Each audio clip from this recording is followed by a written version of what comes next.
ഇന്നത്തെ Malayalam Bigg Boss season 7-ലെ morning task ഭയങ്കര സൂപ്പർ ആയിരുന്നു. ഒരു വെറൈറ്റി ടാസ്ക് ആണ് ബിഗ് ബോസ് കൊടുത്തത്. സ്വന്തം പൊങ്ങച്ചം പറയുക. ഈ ബിഗ് ബോസ് വീട്ടിൽ നിങ്ങളല്ലാതെ നിങ്ങളുടെ പൊങ്ങച്ചം വേറെ ആരാണ് പറയുക എന്നായിരുന്നു അതിന്റെ ഒരു കൺസെപ്റ്റ്. അതിൽ കുറെ ആളുകൾ പൊളിച്ചടുക്കി. ഒനീല്, ആര്യൻ ഇവരൊക്കെ സൂപ്പർ ആയിരുന്നു. അതുപോലെ തന്നെ അനുമോളുടെ പെർഫോമൻസും സൂപ്പർ ആയിരുന്നു. അനുമോൾ പറഞ്ഞത് എന്താന്ന് വെച്ചാൽ, ഞാനായിരുന്നു 2022-ലെ മിസ് കേരള, 2025-ലെ മിസ് കേരളയും ഞാൻ ആകേണ്ടതായിരുന്നു. പക്ഷെ ഈ ബിഗ് ബോസ് വീട്ടിൽ വന്നതുകൊണ്ട് മാത്രമാണ് അത് നടക്കാഞ്ഞത്. പിന്നെ ഞാൻ ഭയങ്കര പൈസക്കാരിയാണ്.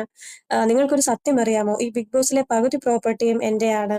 അതുകൊണ്ടാണ് ഞാൻ ഈ ബിഗ് ബോസിൽ കിച്ചണിലൊക്കെ കയറി ഇറങ്ങി എപ്പോഴും നടക്കുന്നത്. എന്റെ പൈസ കൊടുത്താണ് ഇതെല്ലാം മേടിച്ചത്. അങ്ങനെ കുറെ പൊങ്ങച്ചങ്ങളായിരുന്നു. പിന്നെ ഈ ബിഗ് ബോസ് ഹൗസിൽ 74 ക്യാമറ ഉണ്ടെന്നല്ലേ എല്ലാവരോടും പറയുന്നത്. പക്ഷെ സത്യത്തിൽ 106 ക്യാമറ മേടിച്ചു വെച്ചിട്ടുണ്ട്. ഞാനാണ് പൈസ കൊടുത്ത് മേടിച്ചത്. പിന്നെ ഇതൊന്നും കൂടാതെ ഞാനാണ് ഈ ബിഗ് ബോസ് ഹൗസിലെ കപ്പ് പോലും മേടിച്ച് വെച്ചിട്ടുള്ളത്. അതുകൊണ്ട് ഈ കപ്പ് എനിക്കാണ് ഇവരത് ലാസ്റ്റായി തരാൻ പോകുന്നത്. കുറെ രസകരമായ നിമിഷങ്ങളുള്ള ഒരു ടാസ്ക് ആയിരുന്നു ഇന്നത്തെ മോർണിംഗ് ടാസ്ക്.